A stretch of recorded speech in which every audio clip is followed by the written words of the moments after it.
আল্লাহ নবী জানিয়ে দিলেন প্রতিদিন কবর ঘোষণা দেয়, ওরে আল্লাহর বান্দা বান্দিরা, জমিনের উপরে তোরা নাফরমানি করে ঘুরে বেড়াচ্ছি, জমিনের উপরে বড় দাম্ভিকতার সঙ্গে ঘুরে বেড়াচ্ছি, জমিনের উপরে বড় মস্তানি ভাবে ঘুরে বেড়াতে লেগেছে। ওরে আল্লাহর বান্দা বান্দিরে, আমি কবর তোর কি মনে পড়ে না? এই জমিনে নিজে তোকে একদিন আসতে হবে। আমি কবর বড় একা থাকার জায়গা, আমি কবর বড় অন্ধকার জায়গা, আমি কবর পোকামাকড়ের জায়গা, এখানে তোকে একদিন আসতে হবে। তার জন্য তুই প্রস্তুত নিয়ে আয়, তার জন্য তুই তৈরি হয়ে আয়। এই যুবকেরা, ইমাম বুখারী মুসলিম বলে কবরের জমিনে যখন মানুষকে রাখাবে, ওই কবরের জমিনে আল্লাহ আমার রাসূলুল্লাহকে তাশরীফ নিয়ে এসে থাকে।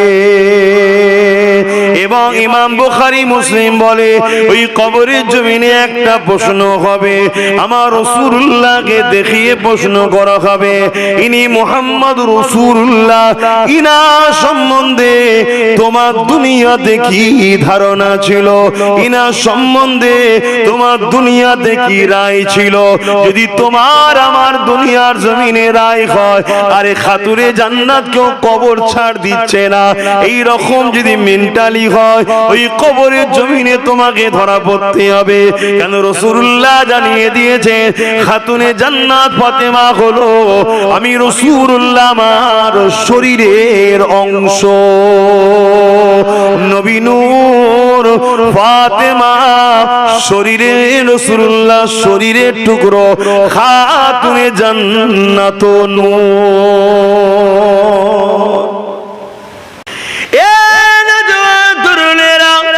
প্রথম খাঁটিটা যদি ফেল হয়ে যায়, সব জায়গায় তোমাকে সন্দেহ করে করে ধরা হবে।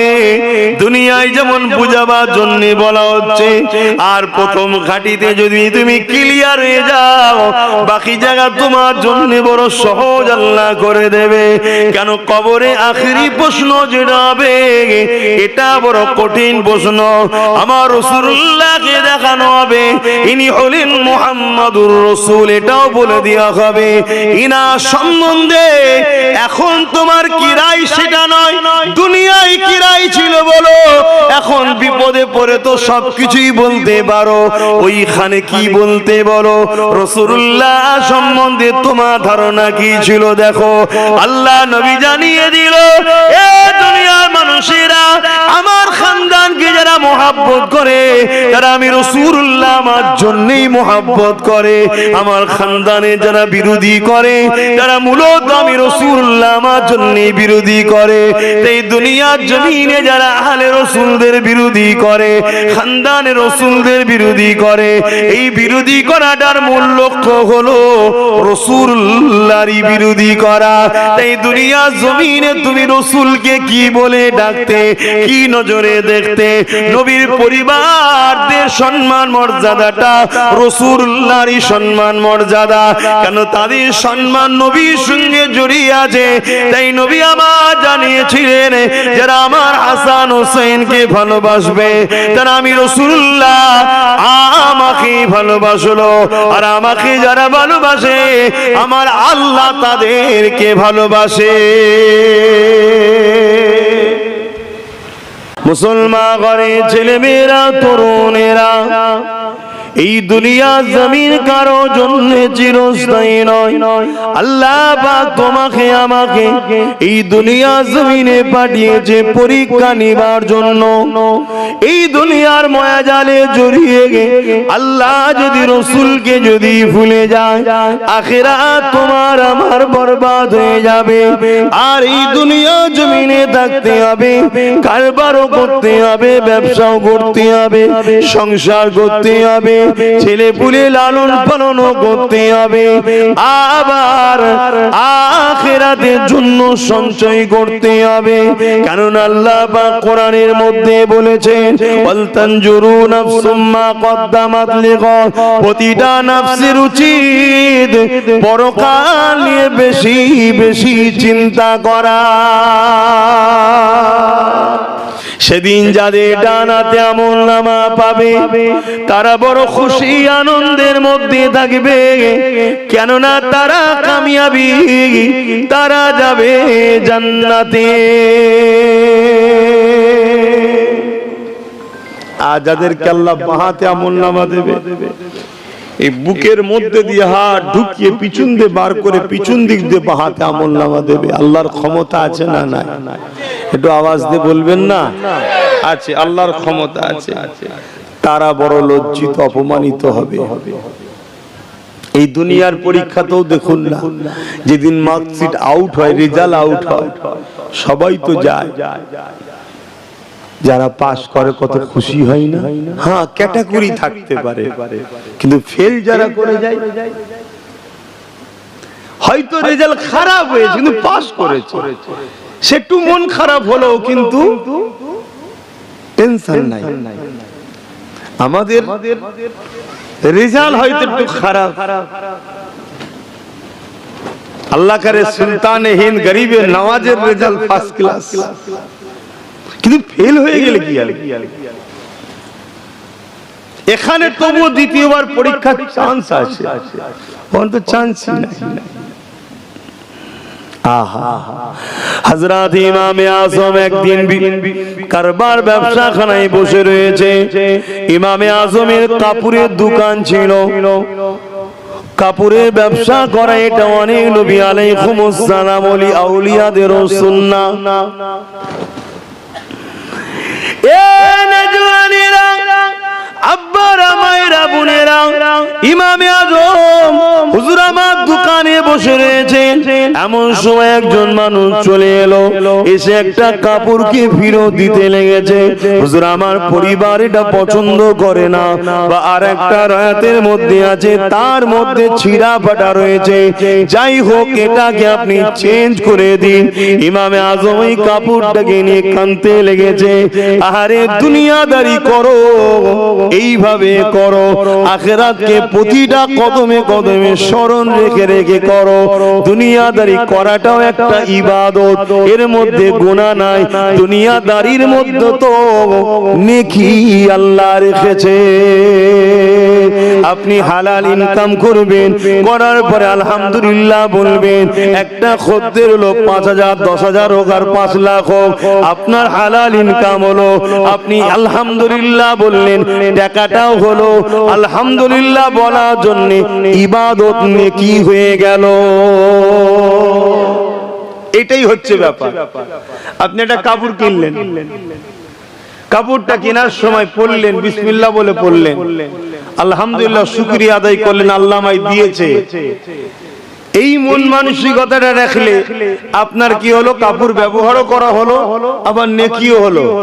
আপনি নিজের বাচ্চার জন্য একটা কাপড় কিনলেন, সবথেকে বেশি কার পিছনে খরচ করলে নেকি বেশি হয়? যে সবথেকে উত্তম কোন জায়গায় খরচ করলে? বলবো না থাকবে? বললে তো বিপদে পড়ে যাবে, বললে বিপদে পড়ে যাবেন, অসুবিধা আছে। সব মশলা আমভাবে দেওয়া যাবে না, সব চারিদিকে শুনছে তো, অসুবিধা আছে। যা নয় তাই চেয়ে বসে থাকবে, তখন বিপদ হয়ে যাবে। হুজুরকে জল চাইলি এসে তো বিপদে পড়ে গেলেন বাবা। থাক, আলোচনা আম ভাবেই থাক, খাস ভাবে বলে লাভ নেই। এই আম ভাবে বলে লাভ নেই, খাস বলতে হবে। কিন্তু মনে রাখবেন, আপনি আপনার পরিবারকে একটা কাপড় দিচ্ছেন, মা বাপকে কাপড় দিচ্ছেন, দিবার সময় শুধু ভাববেন, আহা মা বাপকে দিলে আল্লাহ খুশি হয়, এইটুকু ভাবা। স্ত্রীকে দিলে রাসূলুল্লাহ ভালোবাসেন, এইটুকু ভাববেন, তাহলে দিয়াও হচ্ছে, নেকিও হচ্ছে। জোরে বলুন সুবহানাল্লাহ। শুধু ইসলামের মধ্যে জড়িয়ে জড়িয়ে করুন, আপনার প্রতিটা কাজে আপনি ফায়দা পাবেন। ইমামে আজমকে এই মানুষটা বলতে লেগেছে, ও আল্লাহ পাকের ওলি বান্দা, আপনি মনে ব্যথা নেবেন না, আপনি কাপড়টা ফিরিয়ে দিন, আমি আমার স্ত্রীকে জোর করে দিয়ে দেব, আমার স্ত্রীকে নিতে বাধ্য করে দেব। ইমামে আজম বলতে লেগেছে, বাবা রে, তার জন্য আমি কাঁদিনি বাবা। হুজুর তাহলে কেন কাঁদতে লেগেছে? হুজুর বলতে লেগেছেন, বাবা তোমার কাপড়টা পছন্দ হয় রে, তাই তুমি চেঞ্জ করে নিতে লেগেছো। কাল কিয়ামতের ময়দানে আমার আমলনামাটা যদি আল্লাহ দেখে বলে, এ আবু হানিফা তোর আমলনামা পছন্দ হয়নি, চেঞ্জ করে দে, আমি আবু হানিফা তখন কোথায় পাবো? আমি ইমামে আজম নোমান বিন সাবির আবু হানিফা সেই ময়দানে মাশরের কথা মনে পড়েছে, সেই দিনের জন্য আমি কাঁদতে লেগেছি। বাবা তোমাকে চেঞ্জ করে দেওয়ার জন্য কোনো অসুবিধা নাই। এ যুবকেরা, তরুণেরা, আমার বাপ জানেরা, মায়েরা, দুনিয়ার জমিনে থাকবো ঠিকই, কিন্তু মনে রাখতে হবে নিঃশ্বাস কখন ফুরিয়ে যাবে কেউ জানে না। কেননা নিঃশ্বাস আসার ডেট আছে, যাবার কোনো ডেট নাই। আল্লাহ পাকের কাছে প্রতিটা কদমে কদমে তওবা করেন, দরুদ পড়েন, তাসবিহ পড়তে থাকেন। আপনি কারবারে বসে আছেন, মোবাইল ফালতু না ঘেটে আপনি ওখানে বসে দরুদ শরীফ পড়েন, আল্লাহু আকবার পড়েন, সুবহানাল্লাহ বলেন, দরুদ শরীফ পড়েন, আল্লাহ আপনার রুজিতে বরকত দেবে। অনেকে মনে করে আমার কাছে তো 500 টাকা হলো, ও গান বাজনা বাজাই 5000 টাকা হলো, এটা ভেবে লাভ নেই। আপনি 500 খরচ করতে এক সপ্তাহ লেগে যায়, ওর 5000 খরচ করতে 5 ঘন্টাও লাগে না। এটা দেখবেন না, বরকতটা তো নিতে হবে। আমার 5 ঘর টাকা আছে, 5 দিনে শেষ হয়ে গেল, আর কারো 5 ঘর তো দূরের কথা, 5টা মানি পার্স ভর্তি নেই, কিন্তু শেষ হচ্ছে না। আপনি খেয়াল করে দেখুন না, আমার আপনার সমাজের ইমামদের কথা ভাবেন না, এই তো অল্প টাকা কিন্তু এত বরকত হয়। আলহামদুলিল্লাহ চলছে না, চলে না, হ্যাঁ জানি হয়তো কষ্ট হচ্ছে, কিন্তু বরকত আছে। আর আমাদের দেখুন, অতএব বরকতটার কথা ভাবতে হবে, বরকতটা হালালে হবে, আল্লাহ কবুল করেন, বলুন আল্লাহুম্মা আমিন। তা দুনিয়াদারির মধ্যে দিয়ে আপনাকে আখিরাত ভাবতে হবে। আপনি যখন তাসবিহ পড়বেন, আল্লাহ আপনার রুজিতে বরকত দেবে, কারবারে বসে থাকবেন, বরকত দেবে। অনেক সময় দেখা যাবে আমার আল্লাহ আপনাকে পরীক্ষা লিবার জন্য ঠিক আজানের মাথাতেই, সারা দিন হয়তো বিক্রি হয়নি, আর ঠিক আজানের মাথায় একটা বড় খদ্দের পাঠিয়েছে, দেখি বান্দা আমার কি করে, দেখি বান্দা আমার কি করে। আপনি যদি মনে করেন সারা দিন তো হলো না, এই সুযোগে খদ্দেরটা পেয়েছি, এটাকে ছেড়ে দিলে হয়? নামাজ নাই, পরে একটু যাবো খনি, এটা একটা পরীক্ষা, মনে রাখবেন। কেন সারা দিন খদ্দের আনার ক্ষমতা আপনার ছিল না, এই খদ্দেরটা যিনি পাঠিয়েছে তিনিই সারা দিন আটকে রেখেছে। এটা আপনাকে দিয়ে পরীক্ষা চলছে, একবার পরীক্ষা হবে, দুবার পরীক্ষা হবে, 3 বার পরীক্ষা হবে।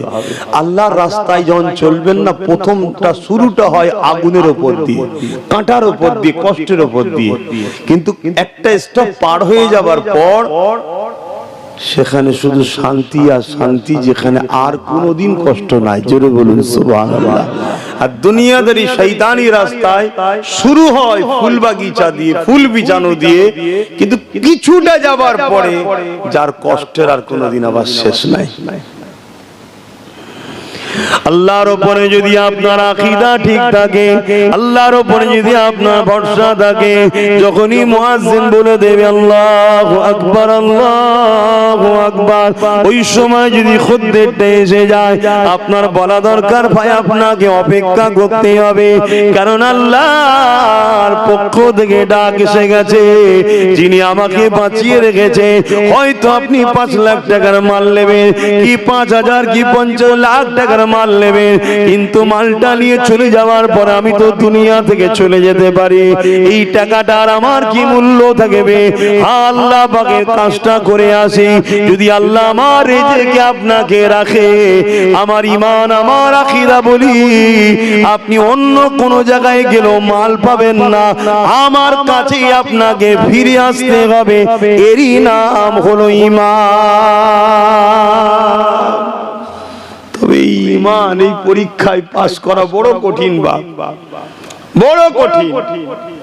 কেন এখন রেসারেসি মার্কেট, আবার যদি চলে যায় ফসকে যাবে, কিন্তু না, আপনার তকদিরে যদি থাকে কোনোভাবে ফসকাতে পারে না।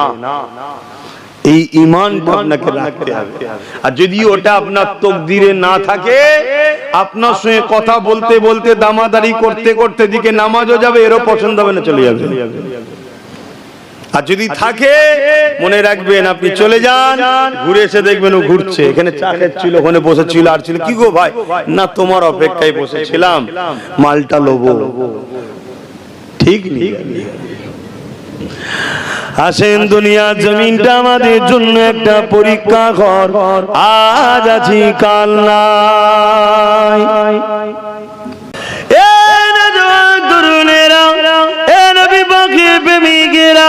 চিরস্থায়ী দুনিয়া কারণ আজ আছি কাল চলে যেতে হবে। আল্লাহকে রাজি খুশি এই দুনিয়া জমিন থেকে করতে হবে, পরকালে রাজি খুশি করার কোনো সিস্টেম নাই। এখানে আপনাকে রাজি করতে হবে, এখানে আপনাকে পরীক্ষা দিতে হবে। আপনি প্রতিটা নিঃশ্বাস ফেলার সময় আল্লাহর খুশির জন্য ফেলুন, প্রতিটা নিঃশ্বাস টানার সময় আল্লাহ পাককে খুশি করার জন্য টানুন। কেননা আল্লাহ আপনাকে আমাকে দুটো চোখ দিয়েছে, যদি এই দুটো চোখ না দিতাম অর্থটা কি জিনিস বুঝতেই তো পারতাম না। যদি দুটো পা না দিত, নিজের পায়ে হেঁটে কখনো নিজের কাজ করতে যেতে পারতাম না। যদি দুটো হাত না দিত, এই হাত দিয়ে হালাল ইনকামটা করতে পারতাম না। আল্লাহ পাক যদি আমাকে তোমাকে দিমাগে সুস্থ না করতো, এমন করে তেমন করে দিমাগ আল্লাহ না দিত, তাহলে তুমি আমি ব্যবসা করবার কিছুই তো বুঝতে পারতাম না। শুধু বুঝা নয়, বাপ মার কাছেও তুমি আমি বুঝা হয়ে যেতাম। হ্যাঁ, এটা দুনিয়া, মনে রাখবেন, 100 বার আপনাকে মনে রাখতে হবে। একদিন না, দুদিন, 3 দিন নয়, 4 দিন, একদিন তোমার জন্মদাতা বাপি বলে উঠতো, আরে এই ছেলেটা গেলিয়ে বড় পেরেশান হয়ে গেলা, আরে এই ছেলেটা গেলে কোটি কোটি টাকা খরচ হয়ে গেল। একদিন তোমার কানে যখন এই আওয়াজটা আসতো, তোমার জন্মদাতা বাপ, তোমার জন্ম দুঃখিনী মা তোমাকে বোঝা মনে করছে, মনে দেখো তো দেখি তোমার দিলটা কত ভেঙে চুরমার হয়ে যেত। আমার আল্লাহ তোমাকে আমাকে তা করেনি, সুস্থ শরীর দিয়েছে, সুস্থ জিন্দেগি দিয়েছে, দিমাগ দিয়েছে, বুদ্ধি দিয়েছে। একটু সেগুলোকে খাটিয়ে হালাল ইনকাম করো, হারামের দিকে যেও না, আল্লাহকে খুশি করার জন্য চলো। এবং যারা চলে গেছে তাদেরকে স্মরণ রাখো, তাদের জন্য দুয়ার মাহফিল করো। কেন নবী আমার জানিয়ে দিলে, যখন কেউ মাইয়াদের জন্য দোয়া চায়, ওই দোয়াটা আল্লাহ পাক পিতা করে দেয় না। ইসালে সবের দোয়াটা আল্লাহ পাক জমা করে এমন করে জান্নাতি খানচায় সাজিয়ে রেশমের কাপড় দিয়ে ঢেকে দিয়ে ওগুলো মর্দাদের রুহে রুই আল্লাহ বক্সে দেয়। মুর্দারা যখন এই সওয়াবটা পায়, ওই সময় তারা বড় খুশি হয়ে যায়। হে আমার আল্লাহ, এই সওয়াব কোথা থেকে আসছে? আল্লাহ পাক ওই সময় বলে, ওরে আমার বান্দা বান্দিরে, দুনিয়া জমিনে তোমরা সন্তান রেখে এসেছো, তোমাদের সন্তানেরা তোমাদের জন্য দান খৈরাত করেছে, ইসালে সওয়াব করেছে, দুয়ার মাহফিল করেছে, দ্বীনি আলোচনার মাহফিল করেছে, এলাকার মানুষরা সেখানে জমায়েত হয়েছে। তোমার প্রতিবেশীরাও তোমার জন্য দোয়া চেয়েছে, তোমার বাচ্চারাও তোমার জন্য দোয়া চেয়েছে। চেয়েছে, উলামারাও তোমার জন্য দোয়া চেয়েছে। আমি আল্লাহ সেগুলোকে জান্নাতি খাঞ্চা করে সাজিয়ে সাজিয়ে তোমাদের রুহে রুহে বক্সে দিলাম। আরো জোরে বলুন সুবহান। তারা বড় খুশি হয়, তারা বড় আনন্দিত হয়। আজকে আমার ভাইগুলো করছে, তার বাপের রূহ পাকে সব পৌঁছাবে, তারা বড় খুশি হবে। খুশি হয়ে যে আল্লাহকে জিজ্ঞেস করবে, আল্লাহ তারা তো আমাদের জন্য করলো, আমরা কি করব?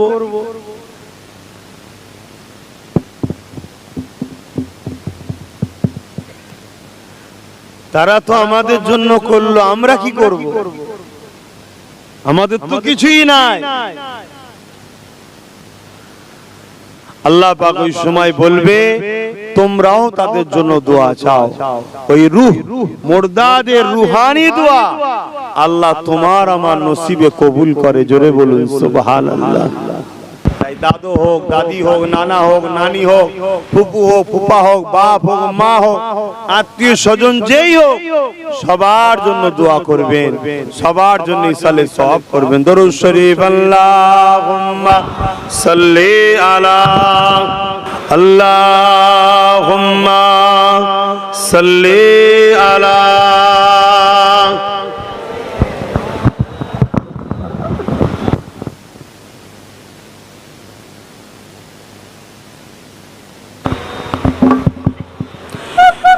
एक मैं ही नहीं उन पर कुर्बान ज़माना है, एक मैं ही नहीं उन पर कुर्बान ज़माना है, एक मैं ही नहीं उन पर कुर्बान ज़माना है, कि मैं ही नहीं उन पर कुर्बान ज़माना है, जो रब दो आलम का, जो रब दो आलम का महबूब यगाना है, एक मैं ही नहीं उन पर कुर्बान ज़माना है। आओ दरे जहर पर फैली हुई दामन, आओ दरे जहर पर फैली हुई दामन, ये नस्ल करीमों की, ये नस्ल करीमों की लचपा खराना है, एक मैं ही नहीं उन पर कुर्बान ज़माना है। अल्लाहुम्मा सल्ली अला।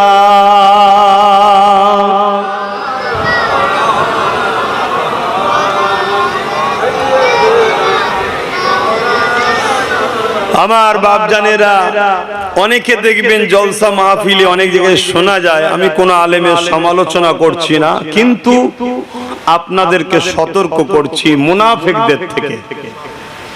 অনেকে দেখবেন আলোচনা করে, কবর নাকি বলেছিল আমি ফাতেমা কার বেটি, কার স্ত্রী, এসব আমি বুঝি না, এসব ওয়াজগুলো করে দেখবেন। এই ওয়াজটা করা হচ্ছে আম মাহফিলের জন্য, করাটাই নিষেধ। আম মাহফিলের জন্য এই আলোচনা নয়, এটা হলো শুধুমাত্র সতর্ক করার জন্য, যাতে করে আমরা ভাবি আমাদের কবরে কি হবে, এর উদ্দেশ্য করে এটা শিক্ষা। কিন্তু আজ আমি আপনাকে বলে যাচ্ছি মাটির ক্ষমতা নাই। খাতুনে জান্নাত অনেক দূরের কথা, আপনার ঘরের যদি কোনো মেয়ে নিজেকে খাতুনে জান্নাতের চাকরানি মনে করে, নকার মনে করে, তাকেও কবরের ক্ষমতা নিয়ে রূপ ধরতে পারে। জোরে বলুন সুবহানাল্লাহ। কিন্তু এগুলোকে এমন ভাবে থ্রো করা হয়, এমন ভাবে বলা হয় যেন খাতুনে জান্নাত কি অপমান করা হচ্ছে। নাউজুবিল্লাহ। এটা তোমার আমার জন্য শিক্ষা দিবা, তোমার আমার জন্য এই মেসেজ যে কবর আমাদের জন্য বড় কঠিন জায়গা। অবশ্যই কবর বড় কঠিন জায়গা। আর জমিনে রায় হয়, আরে খাতুনে জান্নাত কেউ কবর ছাড় দিচ্ছে না, এই রকম যদি মেন্টালি হয়, ওই কবরের জমিনে তোমাকে ধরা পড়তে হবে। কেন রাসূলুল্লাহ জানিয়ে দিয়েছে খাতুনে জান্নাত ফাতেমা হলো আমি রাসূলুল্লাহ আমার শরীরের অংশ। নবী নূর ফাতেমা শরীরের রাসূলুল্লাহ শরীরের টুকরো, খাতুনে জান্নাত নূর। আকীদা কি ছিল বলো? তার আগে আমরা অনেকে সবাই শুনেছি তিনটে প্রশ্ন কবরে হবে। এটা ঠিক, এটা হাদিস। তিনটে প্রশ্ন হবে। মান রাব্বুকা, তোমার রব কে? মা দিনুকা, তোমার দিন কি? আরেকটা প্রশ্ন রাসূলুল্লাহকে দেখিয়ে জিজ্ঞেস করা হবে ইনি মুহাম্মদ সাল্লাল্লাহু আলাইহি ওয়াসাল্লাম, ইনার সম্বন্ধে তোমার দুনিয়ায় ধারণা কি ছিল? আগের দুটো হচ্ছে কি? আগের দুটো হচ্ছে টিক দিয়া প্রশ্ন, টিক দাও, এক কথাই উত্তর।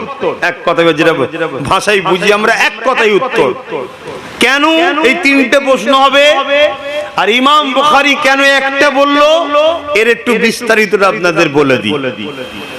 অ্যাকচুয়ালি এখানে সবাই রয়েছে, পৃথিবীর সবাই মানুষ। জিজ্ঞেস করা হবে তোমার রব কে? এক কথায় রব্বি আল্লাহ। তা যাদের রব আল্লাহ তাদেরকে আলাদা করো, অর্থাৎ যাদের রব আল্লাহ নয় তাদের থেকে আলাদা করো। তাহলে একটা প্রশ্নের কাজ মিটে গেল। দ্বিতীয় নম্বর, রব তো আল্লাহ বলছে, দিনটা কি জিজ্ঞেস কর। তাই দ্বিতীয় নম্বর প্রশ্ন করাবে মা দিনুকা, তোমার দিন কি? রব আল্লাহ যারা বলেছিল তাদের মধ্যে থেকে আবার বাছাই করা হচ্ছে। যারা বলে রব আল্লাহ তাদের সবার দিন কিন্তু ইসলাম নয়। মুখে হয়তো লাখো কোটি লোক বলে ইসলাম, কিন্তু ইসলামকে মিটাবার জন্য লাখো কোটি মুসলমানই যথেষ্ট আজকে পৃথিবী জুড়ে ঘুরে বেড়াচ্ছে। দেখুন, তারাই তো ইসলামকে ক্ষতি করছে। যা কো বিষয় বেশি ডিপে যাব না, আজকে খাস দোয়া আমি যেটা বুঝাতে চাইছি। তাহলে মা দিনুকা, তোমার দিন কি? যারা বলবে দিন ইসলাম, আলহামদুলিল্লাহ, তাদেরকে আবার আলাদা করো। যারা দিন ইসলাম নয় বলতে পেরেছে তাদের থেকে। তাহলে যাদের রব আল্লাহ নয় তাদের থেকে যাদের রব আল্লাহ তাদেরকে আলাদা করা হলো। রব আল্লাহ যাদের, তাদের মধ্যে দিন ইসলাম কার কার দেখো, তাদেরকে আবার আলাদা করো। আবার আলাদা করা হয়েছে।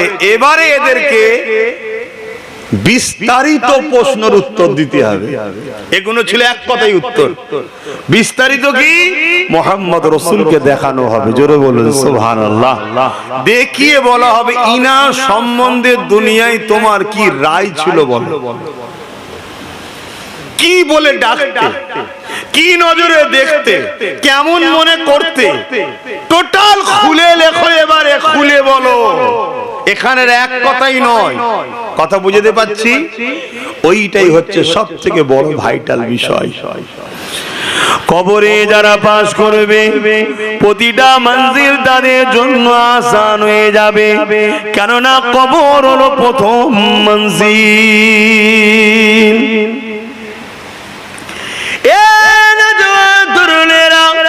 প্রথম হাঁটিটা যদি ফেল হয়ে যায়, সব জায়গায় তোমাকে সন্দেহ করে করে ধরা হবে। দুনিয়ায় যেমন বুঝাবার জন্য বলা হচ্ছে, আর প্রথম ঘাটিতে যদি তুমি ক্লিয়ার হয়ে যাও, বাকি জায়গা তোমার জন্য বড় সহজ আল্লাহ করে দেবে। কেন কবরে আখেরি প্রশ্ন যেটা হবে, এটা বড় কঠিন প্রশ্ন। আমার রাসূলুল্লাহকে দেখানো হবে ইনি হলেন মুহাম্মাদুর রাসূল, এটাও বলে দেওয়া হবে। ইনা সম্বন্ধে এখন তোমার কি রায় সেটা নয়, দুনিয়ায় কি রায় ছিল বলো। এখন বিপদে পড়ে তো সবকিছুই বলতে পারো, ওইখানে কি বলতে বলো। রাসূলুল্লাহ সম্বন্ধে তোমার ধারণা কি ছিল দেখো। আল্লাহ নবী জানিয়ে দিল, এ দুনিয়ার মানুষেরা, আমার খানদানকে যারা মহব্বত করে, তারা আমি রাসূলুল্লাহ আমার জন্যই মহব্বত করে। আমার খানদানে যারা বিরোধী করে, তারা মূলত আমি রাসূলুল্লাহ আমার জন্যই বিরোধী করে। এই দুনিয়ার জমিনে যারা আহলে রাসূলদের বিরোধী করে, খানদানে রাসূলদের বিরোধী করে, এই বিরোধী করাটার মূল লক্ষ্য হলো রাসূলুল্লাহরই বিরোধী করা। তাই দুনিয়ার জমিনে তুমি রাসূলকে কি বলে ডাকতে, কি নজরে দেখতে। নবীর পরিবারদের সম্মান মর্যাদাটা রাসূলুল্লাহরই সম্মান মর্যাদা। কেন তাদের সম্মান নবীর সঙ্গে জড়িয়ে আছে। তাই নবী আমার জানিয়েছিলেন, যারা আমার হাসান হোসেনকে ভালোবাসবে, তারা আমি রাসূলুল্লাহ আমাকে ভালোবাসলো। আর আমাকে যারা ভালোবাসে, আমার আল্লাহ তাদেরকে ভালোবাসে। এই প্রশ্ন কিন্তু কবরে বড় ভাইটা, এই জায়গাতেই কিন্তু সব বেশিরভাগ ধরা পড়ে যাবে। কেন আজকাল আমরা রসুল সম্বন্ধে আমাদের অনেক গাফলতি, রসুল সম্বন্ধে আমাদের অনেক দুর্বল। রসুলকে চিনা, জানা, বুঝা, নবী সম্বন্ধে জানার চেষ্টা করা ধরতে গেলে একেবারেই জিরোর দিকে চলে গেছে। তাই আমার মনে হয় প্রতিটা মাহফিল যেগুলো গ্রামে হয়, ওই মাহফিলের ব্যানারে লিখে থাকা দরকার যে মুহাম্মদ সাল্লাল্লাহু আলাইহি সাল্লামের আলোচনার মাহফিল, একদম বাংলায় রাসূলুল্লাহর আলোচনার মাহফিল। নবী নিয়ে মানুষকে চিনাও। নবী না চিনতে পারলে কবরে তো ধরা প্রথমেই পড়লো, আর ময়দানে মাহশরে সমস্ত নবীরাও নফসি নফসি করবে, বিচার শুরু হবে না। আমার রাসূলুল্লাহ যতক্ষণ না যে সেজদায় পড়ে বলবে আল্লাহ বিচারটা শুরু করে দেন, আর সহ্য করতে পারছে না মানুষগুলো। এটাকে শাফাআতে কুবরা বলা হয়, বড় শাফাআত। সমস্ত নবীর উম্মত সবার জন্য নবী শাফাআত করবে। জোরে বলুন সুবহানাল্লাহ।